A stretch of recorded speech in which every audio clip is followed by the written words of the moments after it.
শারীরিক প্রতিবন্ধী হয়েও বাধা হতে পারেনি কর্মজীবন।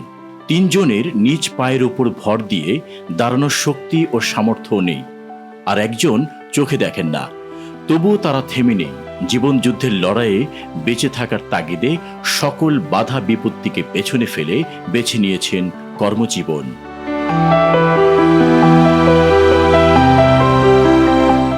কুষ্টিয়ার দৌলতপুর উপজেলার প্রাকপুর ইউনিয়নের গোড়ারপাড়া গ্রামের কৃষক সামিদুল।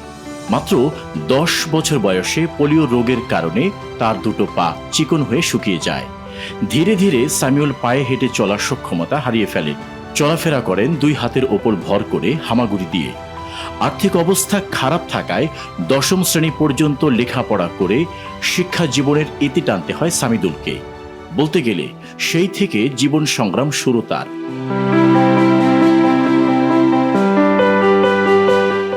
অনেক প্রতিবন্ধী জীবিকা নির্বাহের জন্য ভিক্ষাবৃত্তির পথ বেছে নিলেও সামিদুল সে পথ মারাননি, বরং দৃঢ় মনোবল ও মনের তীব্র ইচ্ছা শক্তিকে কাজে লাগিয়ে তিনি জীবিকা নির্বাহের জন্য বেছে নেন কৃষিকাজ।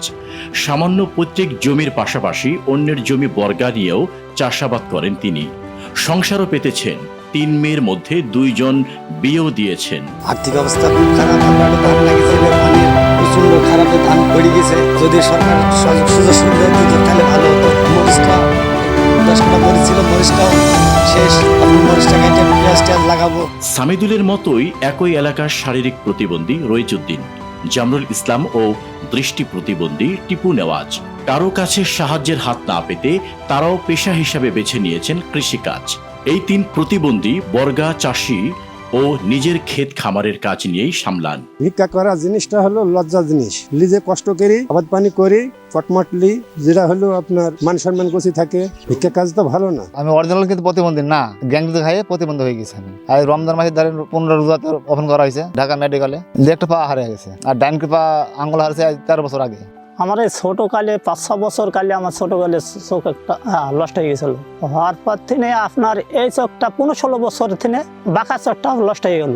হওয়ার পরে আমি প্রথমে কুষ্টিয়ায় গেলাম চিকিৎসা করতে, তারপরে রাজশাহী গেলাম, খুলনা গেলাম, ঢাকা গেলাম, ভারতবর্ষে গেছিলাম, কলকাতা, মাদ্রাজ, যাই চিকিৎসা করেও আমার চোখ ভালো হলো না।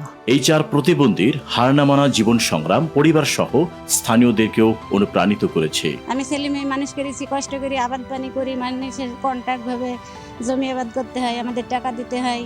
তাহলে আমাদের যদি সরকার থেকে কিছু হেল্প করে তাহলে তো আমরা আরো আগে যেতে পারবো। কেন ভালো লাগে? মানুষের ভিক্ষা করার কাজ তো ভালো না। আমার এলাকায় কিছু প্রতিবন্ধী আছে, তো প্রতিবন্ধী আছে, যাই হোক, ওরা নিজ কর্ম করে হয়তো ভাত খায়। ওরা হয়তো কারোর হয়তো সাহায্য চায় না, কারোর কাছে হাত পাতে না। এটাই আমাদের খুব ভালো লাগে। কারোর দ্বারে যখন হাত পাতে না তাহলে তো এটাই ভালো। আমাদের কৃষি বিভাগ যদি বিশেষ প্রণোদনা দেয় তাহলে আরো ভালোভাবে সামনের দিকে এগিয়ে যেতে পারবেন বলে জানান এই অদম্য সংগ্রামীরা। তবে এই 4 প্রতিবন্ধীর পাশে থাকার আশ্বাস দিয়েছেন স্থানীয় কৃষি ও সংশ্লিষ্ট বিভাগ।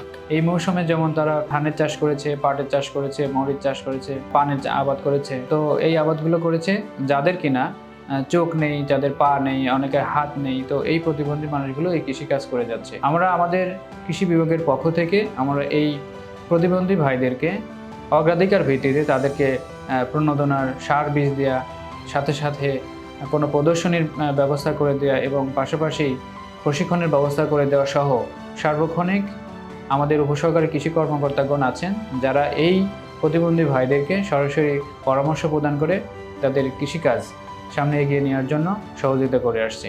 সমাজের চোখে বোঝা হয়ে বাঁচতে চায় না সামিদুলরা। নিজের কর্ম প্রচেষ্টার মাধ্যমে একজন আত্মনির্ভরশীল মানুষ হিসাবে বাঁচতে চায় তারা। তাই সরকারি কোনো সহায়তা পেলে তারা আরও এগিয়ে যেতে পারবে বলে মনে করেন।